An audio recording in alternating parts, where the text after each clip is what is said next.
Okay. Good afternoon Vijaya గారు. Happy teachers day. Happy teachers day madam. Thank you.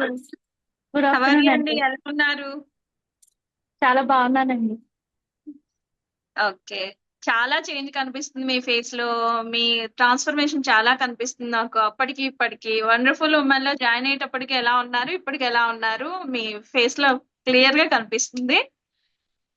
చెప్పండి, అప్పుడు ఇంతకు ముందు వండర్‌ఫుల్ ఉమెన్ అనే విషయం మీకు తెలియక ముందు, జాయిన్ అవ్వక ముందు ఎలా ఉండేవారు? ఎమోషనల్‌గా గాని, రిలేషన్‌షిప్స్ పరంగా గాని, మీలో స్ట్రెస్ గాని, టైమ్ మేనేజ్‌మెంట్ గాని, రిలేటివ్‌గా ఎలా ఫీల్ అయ్యేవారు? ఇందులో చేరకముందు మేడం చాలా నిరాశతో ఉండేదాన్ని. అంటే నా లోపల ఉన్న బాధ కానివ్వండి, కష్టం కానివ్వండి, ఎవరికి అసలు అర్థమయ్యేది కాదు. ఎవరితో చెప్పుకోవాలో కూడా తెలిసేది కాదు. ఎప్పుడు కూడా ఇక నేను ఒంటరిదాన్ని, నా సమస్యలు ఇవే అని చెప్పేసి ఒకలాంటి నిరాశలో ఉన్నాను నేను. నా కుటుంబ పరిస్థితులను బట్టి చాలా నిరాశతో ఉన్నాను మేడం. మీ వండర్ఫుల్ ప్రోగ్రామ్ లో జాయిన్ అయిన తర్వాత ప్రతిరోజు మీరు మాట్లాడే ఆ విధానాన్ని బట్టి ప్రతిరోజు ఒక్కొక్కరి కష్టాల గురించి మీరు చెప్తూ ఉండేవాళ్ళు కదా, తను ఇలా కష్టపడింది, తను ఇలా కష్టపడింది అని. అవన్నీ చెప్పడం వల్ల, మీరు అలా ఎంకరేజ్ చేయడం వల్ల కూడా నేను చాలా డెవలప్ అయ్యాను. నాకు కూడా నాకు తెలియని ఒకలాంటి ఉత్సాహం అనేది నాలో వచ్చేసింది మీ మాటల ద్వారా. నేను చాలా డిప్రెషన్ లో కూడా ఉండేదాన్ని. ఆ డిప్రెషన్ నుంచి కూడా బయటపడ్డాను. ఓకే. అది వండర్‌ఫుల్ ఉమెన్‌లో జాయిన్ అయ్యాక డిప్రెషన్ నుంచి బయటపడ్డారంటే, ఎలాంటి విషయాలకు ఎక్కువగా ఆలోచించి డిప్రెషన్ తెచ్చుకునేవారు? మీ థాట్ ప్రాసెస్ అప్పుడు ముందుకి ఈ క్లాసెస్ విన్నాక, మైండ్ ఫ్రేమింగ్ అని, ఎమోషనల్ ఇంటెలిజెన్స్ అని ఇలాంటి టాపిక్స్ మీకు ఎక్స్‌ప్లెయిన్ చేశాక మీరు ఎలా వాటిని చేంజ్ చేసుకున్నారు? ఈ అంటే క్లాస్ ఇప్పుడు నుంచి. హ్మ్. నాకు వచ్చేసి మెయిన్ మా బాబు హెల్త్ ఇష్యూ ఉండేది కదా మేడం. దాని గురించి నేను చాలా సంవత్సరాలు డిప్రెషన్ లో ఉన్నాను. ఏంటి బాబు ఇలాగా, నా పరిస్థితి ఏంటి అని చెప్పేసి ఒక తల్లిగా మనం ఎమోషనల్ గా ఫీల్ అవుతాం కదా. చాలా డిప్రెషన్ లో ఉండేదాన్ని. తర్వాత ప్రతి ఒక్కరు కూడా ఇది నీ కర్మ, ఇది వచ్చేసింది, నువ్వేం చేస్తావు, మేమేం చేయాలి దానికని చెప్పేసి ఇన్సల్ట్ చేయడము సొంత వాళ్ళే. హ్మ్. అలాంటివన్నీ అనుభవించాను కాబట్టి ఒకలాంటి కుంగుదలతోటి మానసికంగా ఒంటరిగా అలా ఉండేదాన్ని మేడం, బాబు గురించి ఆలోచించుకుంటూ. అలాంటిది మీ క్లాస్ విన్నాక చాలా చాలా మార్పు వచ్చింది నాకు. ఒకలాంటి సంతోషం, ఒకలాంటి ఆనందం. చెప్పలేను నేను, అది నా మనసుకే తెలుసు. అంత సంతోషంగా ఉన్నాను నేను. ఓకే. నెక్స్ట్, ఇప్పుడు ఈ క్లాసెస్ వండర్‌ఫుల్ ఉమెన్ నుంచి హీలింగ్ హోమ్‌గా నేను మార్చేశాను కదా నేమ్‌ని. అవును మేడం. దీన్ని ఇప్పుడు మీరు జాయిన్ అవ్వబోయే వాళ్ళకి ఎలా చెప్పాలనుకుంటున్నారు? ఏం చెప్పాలనుకుంటున్నారు? నేనా మేడం, ఇది ఉమెన్ కి చాలా వండర్ఫుల్ ప్రోగ్రామ్ మేడం. ఎవరైతే కుటుంబంలో అర్థం చేసుకొని వాళ్ళు ఉంటారో, కుటుంబ సమస్యలతో ఆ ఒడిదుడుకులతో ఎవరితో చెప్పుకోవాలి నేను నా సమస్యలను ఉండేవాళ్ళు, మానసికంగా ఒత్తిడి, ఆందోళన, పిల్లల్ని పెంచడం, ఇవన్నీ ఒక స్త్రీకి అవి ఒక పెద్ద టాస్క్ మేడం. అలాంటి వాళ్ళకి, ఆ డిప్రెషన్ లో ఉన్న వాళ్ళకి కూడా మంచి సొల్యూషన్ మేడం. మంచి వాతావరణం, మీ మంచి మాటలు మమ్మల్ని మా హృదయంలో తగిన ప్రతి గాయాన్ని తీసేస్తారు మేడం. ఏ విధంగానైతే డాక్టర్ మనకి జ్వరం వస్తే మెడిసిన్ ఇస్తారో, ఆ విధంగా మనసుకైన గాయాలను కూడా మీ మాటల ద్వారా చాలా సంతోషాన్ని ఇస్తాయి. నేనైతే అనుభవించాను. ప్రతి ఒక్క ఉమెన్ జాయిన్ అవ్వాలని కోరుకుంటున్నాను. చాలా మంది ఎమోషనల్ గా ఎక్కువగా డిప్రెషన్ లో ఉంటారు. ఇప్పుడు మీరు కూడా అదే ప్రాబ్లమ్ తో నేను జాయిన్ అయ్యానని చెప్పారు. అంటే ఫ్యామిలీ పరంగా కావచ్చు, పిల్లల పరంగా కావచ్చు, హస్బెండ్ పరంగా కావచ్చు, వాళ్ళందరికీ ఇది ఖచ్చితంగా యూజ్ అవుతుందా? మీ ఎక్స్పీరియన్స్ ఆధారంగా ఎలా చెప్తారు? వాళ్ళకి ఇచ్చే మెసేజ్ ఏంటి? తప్పకుండా యూజ్ అవుతుంది మేడం. ఇందులో జాయిన్ అయితేనే ఆ విలువ ఏంటో వాళ్ళకి అందరికీ అర్థమవుతుంది. ఎప్పుడో నేను 10th క్లాస్ లో ఉన్నప్పుడు కవితలు రాసేదాన్ని. ఆఫ్టర్ పెళ్ళైన తర్వాత అసలు నా హాబీస్ అన్ని మర్చిపోయాను నేను. మళ్ళీ నాలో ఉన్న కవితను కూడా బయటికి తీసుకొచ్చారు అంటే మీరు ఎంత ఇన్స్పిరేషన్ ఇస్తే ఒక కవిత అనేది రాస్తానో ఆలోచించండి. అంత ఎస్ బాగా అండి. ఉంది ప్రోగ్రామ్. ఇప్పుడు మళ్ళీ ఏమైనా మా కోసం రాసుకొని వచ్చారా కవితలు? అదే కవిత ఉంది మేడం. ఓకే. ఇప్పుడు మీ పిల్లలతో మీతో ఎలా ఉంటున్నారు? మీ హస్బెండ్ తో మీ రిలేషన్ ఇప్పుడు ఎలా ఉంటుంది? అంతకు ముందు ప్రాబ్లమేటిక్ గా ఉండేది అన్నారు. ఇప్పుడు ఇందులో చేరాక కొన్ని మనం హస్బెండ్ తో ఎలా ఉండాలి? పిల్లలతో ఎలా ఉండాలి? తర్వాత పేరెంటింగ్ కొన్ని విలువలు మనం చెప్పుకున్నాము. పేరెంటింగ్, నెక్స్ట్ అవును మేడం. ఫైనాన్షియల్ గా కూడా మనల్ని మనం ఎలా స్ట్రాంగ్ చేసుకోవాలి అండ్ అవును లెర్న్ టు మేడం. ఎర్న్ అని చెప్పేసి చాలా అవకాశాలు మనకి ఎలాంటివి ఉన్నాయి ఇలాంటివన్నీ చెప్పుకున్నాం కదా. మీరు అవన్నీ మీ లైఫ్ లో ఇంప్లిమెంట్ చేశారా? ఎలాంటి ట్రాన్స్ఫర్మేషన్ అక్కడ నుంచి మీలో వచ్చింది చెప్పండి. జరిగింది మేడం. నాకు ప్రత్యేకించి అన్ని ప్రోగ్రామ్ కంటే కూడా పేరెంటింగ్ ప్రోగ్రామ్ చాలా నచ్చింది. మనం పిల్లలని తప్పు పని చేయగానే మనం కోప్పడతాం. అలా కాకుండా ఆ ప్లేస్ లో మనం ఉంటే ఏ విధంగా ఆలోచించాలి. ఇంట్లో ఫ్యామిలీ పరంగా హస్బెండ్ తో కానివ్వండి, పిల్లలతో కానివ్వండి, వాళ్ళని కోప్పడదు, తిట్టద్దు అని చెప్పే మీ విధానం చాలా బాగుంది మేడం. పేరెంటింగ్ గురించి చెప్పింది చాలా చాలా బాగుంది. నాకు చాలా నచ్చింది మేడం. ఆ తర్వాత నాలో చాలా చేంజెస్ వచ్చాయి. ఓకే, నేను ఇలా ఉండాలి పిల్లలతో. నాకు కొన్ని తెలిసినా కూడా మనం అవి పాటించే వాళ్ళం కాదు ఇంట్లో. మీ మాటలు విన్నాక ఓకే, పిల్లలతో ఈ విధంగా ఉండాలి అని చెప్పేసి చాలా తెలుసుకున్నాను మేడం. వాళ్ళతో ఏ విధంగా ఎమోషనల్ గా ఎలా ఉండాలి, వాళ్ళు బయటికి వెళ్తే వాళ్ళు ఎలా ఉంటారు, వాళ్ళ ఇంటికి వచ్చేసరికి మనం వాళ్ళని గుర్తుపట్టాలి, వాళ్ళు ఏ మూడ్ లో ఉన్నారు, ఎక్కడ ఉన్నారు, ఏంటి అని తెలుసుకోవాలని చెప్పేసి అప్పటి నుంచి నేను కూడా చాలా జాగ్రత్తగా ఉంటున్నాను. పిల్లలతో కానివ్వండి, హస్బెండ్ తో కానివ్వండి. చాలా బాగా చెప్పారు. ఈ క్లాసెస్ తర్వాత మిమ్మల్ని మీరు ఇంప్రూవ్ చేసుకోవడానికి విధానంలో ఏం చేశారు? ఎలా మిమ్మల్ని మీరు గోల్ సెట్టింగ్ చేసుకున్నారా? ఏం చేశారు? అసలు ఎలా వచ్చారు ఇంతవరకు చెప్పండి నాకు. తర్వాత టైం మేనేజ్మెంట్ చెప్పారు మేడం. అది ఆ టైం మేనేజ్మెంట్ లో ఏంటంటే మనం short time goals, long term goals ఎలా పెట్టుకోవాలి, మనం ఎక్కడ టైం వేస్ట్ చేసుకుంటాం, ప్రత్యేకించి కిచెన్ లో ఏ విధంగా వేస్ట్ చేసుకుంటాం, ఏంటి ఎలా ప్రిపేర్ చేసుకోవాలి, అదొకటి నేర్చుకున్నాను. నేను కూడా ఎక్కడెక్కడ తప్పు పని చేస్తున్నాను అది నేర్చుకున్నాను.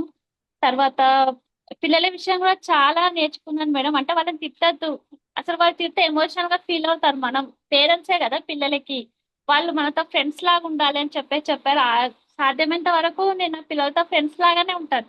ఏ ప్రాబ్లం వచ్చినా నాకు వచ్చి చెప్పండి, అది ఏదైనా సరే అని చెప్పేసి చెప్పడం జరిగింది. ఆ విధంగా పిల్లలతో కూడా చాలా ఫ్రెండ్స్ లాగానే మూమెంట్ అవుతున్నాను మేడం పిల్లలతో. ఓకే. నెక్స్ట్ మీ ట్రాన్స్ఫర్మేషన్ ని ఎలా చేంజ్ చేసుకున్నారు? మీ గోల్స్ ని ఎలా డిసైడ్ చేసుకుని ముందుకు వచ్చారు? టీచర్ గా నేను జాయిన్ అవ్వాలండి అని చెప్పేవారు అప్పట్లో మీరు ఎప్పుడు క్లాసెస్ అవును జాయిన్ మేడం. అయినప్పుడు? అవును మేడం, నాకు టీచర్ జాబ్ అంటే చాలా ఇష్టం మేడం. ఎంత ఇష్టం అంటే మీరు ఎలాంటి మొద్దబ్బాయిని ఇవ్వండి, నేను ఆ అబ్బాయిని స్ట్రాంగ్ చేసేస్తాను. దేవుడు నాకు అట్లాంటి టాలెంట్ ఇచ్చాడు. అది చాలా ఇష్టం నాకు టీచర్ జాబ్ అంటే. మా బాబు వల్ల నేను జాబ్కి వెళ్ళేదని కాదు, ఇంకా నా లైఫ్ ఇంతేనేమో, నేను ఏం చేయలేనేమో, ఇంకా ఇదేనేమో అనుకునేదాన్ని. మీ మాటలు విన్నాక మీరు ఒక మాట అన్నారు, మిమ్మల్ని ఎవరు ఆపుతున్నారు?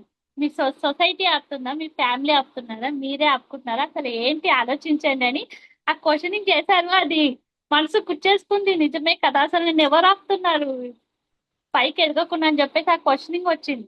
నిజమే కదా, ఎవరు ఆపుతున్నాను అని ఆలోచించాను. ఎప్పుడు అనుకునేదాన్ని నేను సాధిస్తాను ఏమన్నా, నాకు ఏమన్నా అసలు ఉందా అని.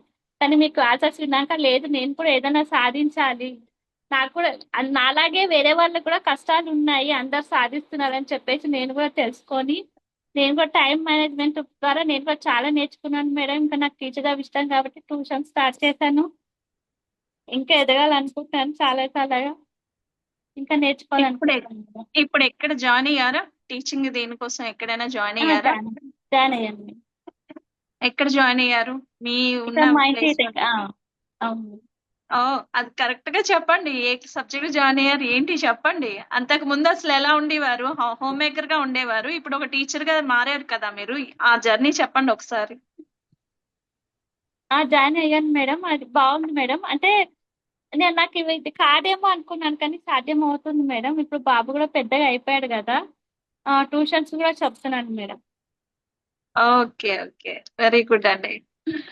అండ్ ఈ హీలింగ్ హోమ్ లో మనం చెప్పుకునే టాపిక్స్ ఏంటి మీకు ఐడియా ఉంటే చెప్పగలుగుతారా? మనం ఏమేం టాపిక్స్ ఇక్కడ కవర్ చేస్తాం, ఎన్ని రోజులు కవర్ చేస్తాం? ఇప్పుడు ఇది 2 నెలల కోర్స్ కింద మార్చేసాను నేను. అంటే ఒక టాపిక్ వీక్లీ 3 days ఉంటుంది.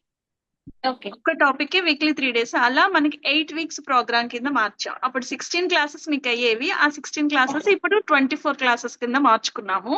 అంటే ఇంకా కొంచెం ఎలాబరేట్ చేస్తూ ఇంకా ఎక్స్ప్లెయిన్ చేస్తూ చెప్పడానికి. మీరు ఓకే. నేర్చుకునేటప్పుడు ఏ ఏ టాపిక్స్ నేర్చుకున్నారు? ఏమనిపించింది ఒకసారి చెప్పండి. అది లా లా ఆఫ్ అట్రాక్షన్ మేడం. అంటే మనకి లేని ఊహించుకోవడం, నేను చేయగలుగుతాను, నేను చేస్తానని చెప్పడము. తర్వాత పాజిటివ్ ఆలోచించడం. అంటే నాకు మంచిగా జరుగుతుంది, మా బాబు తగ్గిపోతుంది, నేను మంచిగా పని చేస్తాను, నాకు సామర్థ్యం ఉంది అని చెప్పేసి మనము ఆ లా ఆఫ్ అట్రాక్షన్ ఊహించుకోవాలని చెప్పారు కదా మేడం. అదొకటి చాలా బాగా నచ్చింది. సో నాకు లేనివి ఏదో ఉన్నాయో అవన్నీ కూడా ఆలోచించుకొని నేను పాజిటివ్ గా ఆలోచించడం నేర్చుకున్నాను మేడం. నాకు కూడా కోపం వచ్చేది, ఇప్పుడు ఆల్మోస్ట్ అది కూడా తగ్గిపోయింది. ఓకే. ఇంకా communication skills, time management. Time management, law of attraction, తర్వాత ఇన్వెస్ట్మెంట్, పేరెంటింగ్, తర్వాత ఒక రోజు డాక్టర్ని పిలిచారు హెల్త్ గురించి, ఒక రోజు లాయర్ని పిలిచారు. అసలు నేను ఎప్పుడు ఇప్పటివరకు లాయర్ తో మాట్లాడలేదు, ఫస్ట్ టైం లాయర్ గారితో మాట్లాడాను. అదొక మంచి అనుభూతి, ఓకే లాయర్ తో మాట్లాడటము. చాలా ప్రతిరోజు ఒక్కొక్క ప్రోగ్రామ్ చాలా బాగుంది మేడం. ఓకే. డబ్బు డబ్బును ఏ విధంగా ఆదాయం చేసుకోవాలో ఇన్వెస్ట్మెంట్ గురించి ఒకరోజు చెప్పారు. అది కూడా చాలా బాగుంది మేడం. అంటే ఇక్కడ ఉమెన్ కి తన మెంటల్ హెల్త్ తో పాటు ఫిజికల్ హెల్త్ తో పాటు తనకున్న ఆపర్చునిటీస్ ఏంటి, వాటిని ఎలా ఉపయోగించుకొని తన ఇండివిజువల్ గా ముందుకు వెళ్ళొచ్చు, తనకంటూ ఎర్నింగ్ ఎలా చేయొచ్చు అనే దాని మీద ఈ టాపిక్స్ అన్ని డిజైన్ చేసి చెప్పడం జరుగుతుంది. సో ఆ వేలో మిమ్మల్ని అందరినీ నేను రీచ్ అవ్వడం జరిగింది. ఇప్పుడు నిజంగా వండర్ఫుల్ ఉమెన్ లో శ్రీదేవి గారని ముందు ఒక ఇంటర్వ్యూ చేశాను, ఆవిడ యోగా, అండ్ మీరు టీచర్ గా మారారు. Thank you so much. ఇంకా జర్నీ అలాగే కంటిన్యూ చేయండి, ఇంకా మంచి పొజిషన్ లోకి వెళ్ళాలి. And thank you madam. Me opinion ని మ్యామ్ నేను ఇస్తాను మీకు ఇస్తానని చాలా సార్లు కాల్ చేసిన నాకు కుదరక నేను తీసుకోలేదు. థ్యాంక్ యూ సో మచ్ అండి Jayalakshmi garu. And thank you madam. All the కవిత బెస్ట్ చదవనా అండి. మేడం? మేడం కవిత చదవనా? చదవండి.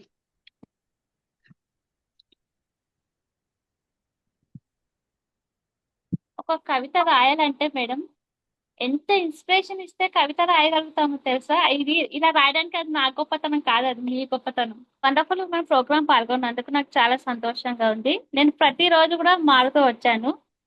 ఏ విధంగా అయితే డాక్టర్ మెడిసిన్ ఇస్తారో అదే విధంగా ఇక్కడ మన మనసుకు ఒక మంచి మెడిసిన్ ఇస్తారు. ప్రతి మాట మన హృదయాన్ని కదిలిస్తుంది. చిన్న కవిత.